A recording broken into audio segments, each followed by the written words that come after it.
Hello বন্ধুরা, আজ আবার একটা সিরিয়াল আপডেট নিয়ে হাজির হলাম আপনাদের মাঝে। সিরিয়ালটি হচ্ছে কোণে দেখা আলো। সিরিয়ালের নিউ প্রোমো আপডেট।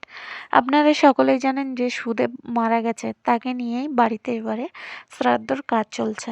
ঠিক তখনই অনুভব এলো এবং বলল, আপনারা যাকে নিয়ে শ্রাদ্ধ করছেন সে তো সব জিনিস শুনে বাইরে লুকিয়েছিল।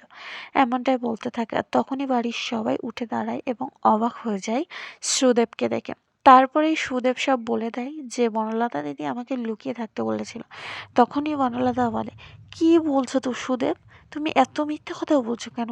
আমি তোমাকে কেন লুকিয়ে থাকতে বলবো? হ্যাঁ বনলতা দিদি, তুমিই তো আমাকে লুকিয়ে থাকতে বলেছিলে, যে বাইরে লুকিয়ে থাকো, এমনটাই বলতে থাকে। তারপরে তখনই লাজু ঘরে যায় এবং তখনই বনলতা লাজুর সঙ্গে সঙ্গে ঘরে যায় এবং লাজুকে বোঝানোর চেষ্টা করে। কিন্তু লাজু বনলতার কোনো কথা না শুনে ব্যাগ এবং বই নিয়ে বাইরে চলে আসে এবং তখনই বাড়ি থেকে চলে যেতে চায়। আর বলে, তুমি আমার সাথে যা মিথ্যাচার করেছো তোমার সাথে আর আমি ঘর করতে পারবো না, এমনটাই বলতে থাকে। তখনই সুদেবের মা বলল, তুমি সিঁদুরটা পরো, না হলে তো আমার ছেলের মাথাটা এবারে খাবে।